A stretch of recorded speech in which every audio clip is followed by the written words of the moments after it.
전도자 솔로몬은 인생의 허무를 강조했습니다. 인생의 허무와 하나님의 최후 심판을 생각할 때에 자기 일에 만족하며 즐거움을 누리는 것이 최선의 길이라고 했습니다. 심지어 재판의 자리에서조차도 악이 난무하는 상황을 이야기하면서 인간의 불의함을 지적했습니다.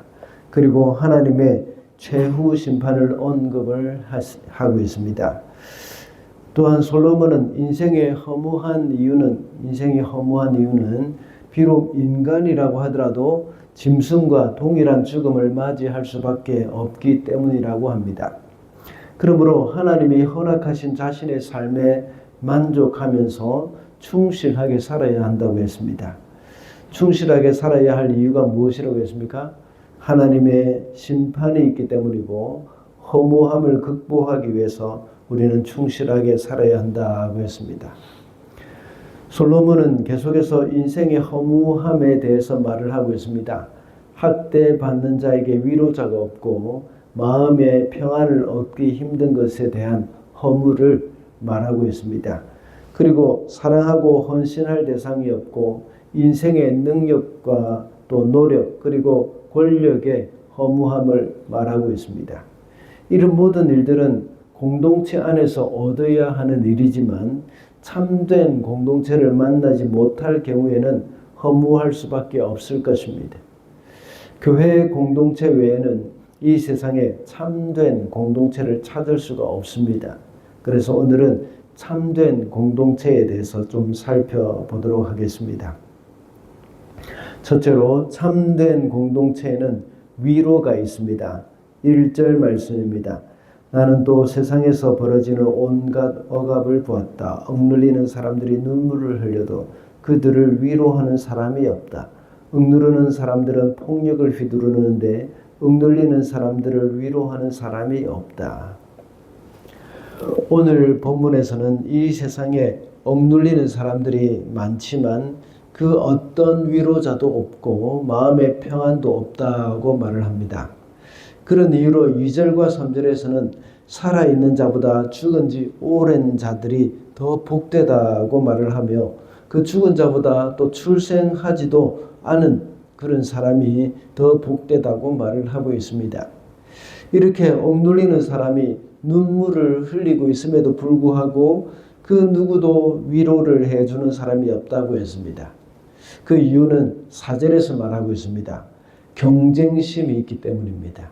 서로 시기하고 경쟁하는 것은 참된 공동체가 아닙니다.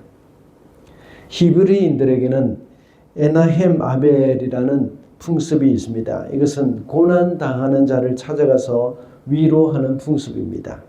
우리나라에도 이런 풍습이 있었지 않습니까? 제가 중학생이었을 때에 저희 할아버지가 돌아가셨습니다. 그때에 온 동네 사람들이 저희 집에 와서 며칠 동안이나 함께 일을 하면서 도와주었습니다. 동네 사람들은 제각기 집에서 장례식에 필요한 음식들을 다 해가지고 왔습니다. 동네 사람들은 또 소도 잡고 돼지도 잡았습니다. 그렇게 음식을 가지고 와서 밤이 새도록 함께 있어주고 손님을 맞이하면서 장례식이 끝날 때까지 함께 있었습니다. 이런 풍습이 이스라엘 사람들에게도 있었습니다.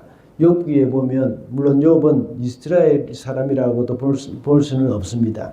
욥기에 보면 욥이 큰 재앙을 당했을 때에 그 친구들이 와서 며칠 동안 함께 울었던 그런 것을 볼 수가 있지 않습니까? 이런 것들을 통해서 볼 때에 그들 민족 안에서 진정한 공동체가 무엇인지 알 수 있는 일입니다. 그런데 억압을 받고 학대를 받는 일이 있어도 그 누구도 위로를 해주는 사람이 없었습니다. 참된 공동체가 없다는 것입니다. 이럴 때 허무함을 느낄 수밖에 없습니다.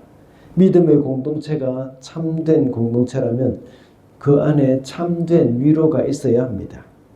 그럴 때 그래서 우리 지체의 아픔을 함께 나누고 기쁨도 역시 함께 나누어야 합니다.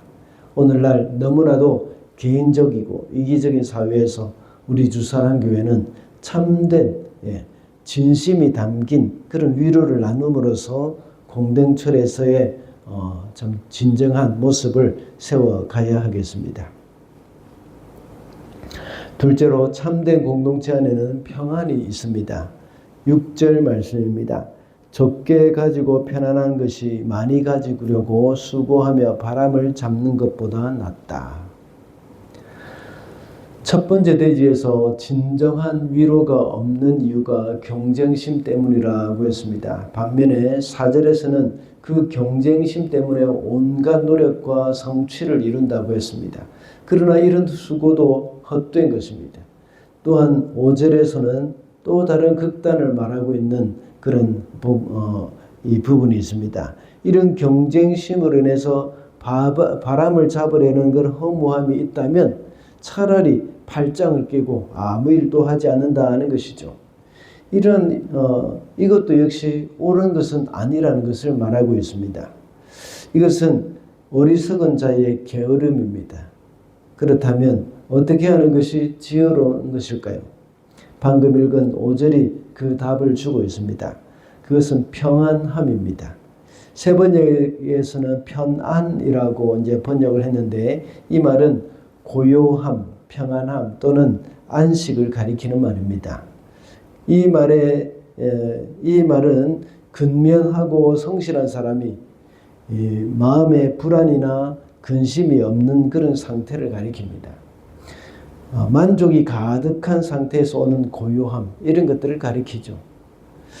우리의 삶에 경쟁심으로 말미암아 불안과 근심 또는 여러 가지 욕망에서 벗어나서 평안한 상태가 되는 것을 가리키는 것입니다.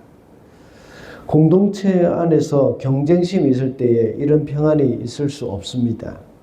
다른 사람들이 나보다 더 인정을 받는다고 생각할 때에 우리의 마음에는 평안이 없습니다.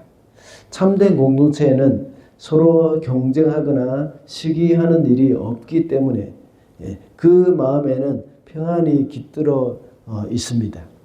그래서 우리는 평안한 가운데서 주님의 몸된 교회를 섬기고 또 세워가야 하겠습니다. 마지막으로 참된 공동체 안에는 서로 사랑하고 헌신할 대상이 있습니다. 8절 말씀입니다. 한 남자가 있다. 자식도 형제도 없이 혼자 산다. 그러나 그는 쉬지도 않고 일만 하며 산다. 그렇게 해서 모은 재산도 그의 눈에는 차지 않는다. 그러면서도 그는 가끔 어찌하여 나는 즐기지도 못하고 사는가? 도대체 내가 누구 때문에 이 수고를 하는가? 하고 말하니 그의 수고도 헛되고 부질없는 것이다. 솔로몬은 한 예를 들어서 말을 하고 있습니다. 한 남자가 자식도 없이 혼자 살고 있지만 쉬지 않고 일만 하고 있다고 했습니다. 이렇게 해서 재산을 많이 모았지만 그것으로는 눈에 차지도 않았습니다. 이렇게 수고를 하면서도 무엇 때문에 수고를 하는지도 알지도 못합니다. 이것도 역시 헛되고 부질없는 것이라고 말을 합니다. 실제로 이렇게 자식도 없이 혼자 사는 사람이라는 의미가 아닙니다. 이 사람이 가족도 돌보지 않을 정도로 이기심에 사로잡혀서 부를 축적하는 데만 혈안이 되어 있음을 은유적으로 표현을 하고 있는 겁니다. 우리가 흔히 하는 말에 저 사람의 눈에는 가족도 없다 하고 이렇게 말을 하지 않습니까? 이 말은 실제로 가족이 없다는 말이 아니라 가족도 돌보지 않는다는 그런 말이지 않습니까? 우리가 돌볼 가족이 있고 헌신한 가족이 있다는 것은 큰 복입니다. 왜냐하면 우리는 서로 돕고 사랑하는 것에서 삶의 의미를 발견하기 때문입니다. 참된 공동체 안에는 서로 돌보고 사랑하며 헌신하는 대상이 있습니다. 그래서 오늘 본문 9절부터 12절까지는 공동체 안에서 서로 도우며 얻게 되는 그런 복을 말하고 있습니다. 우리는 공동체 안에서 사랑하고 헌신할 대상이 있을 때에 9절의 말씀과 같이 함께 수고함으로 좋은 상을 얻게 되고 또 10절의 말씀과 같이 넘어지면 붙들어 일으켜 줄 사람이 있기 때문입니다. 그리고 11절의 말씀과 같이 함께 서로에게 유익이 되고 또 12절의 말씀과 같이 함께 대적과 맞설 수 있기 때문입니다. 이런 것이 다 참된 공동체에서 얻을 수 있는 유익이고 또 사랑과 헌신을 서로 하는 그런 모습이라는 것을 우리가 알 수가 있습니다.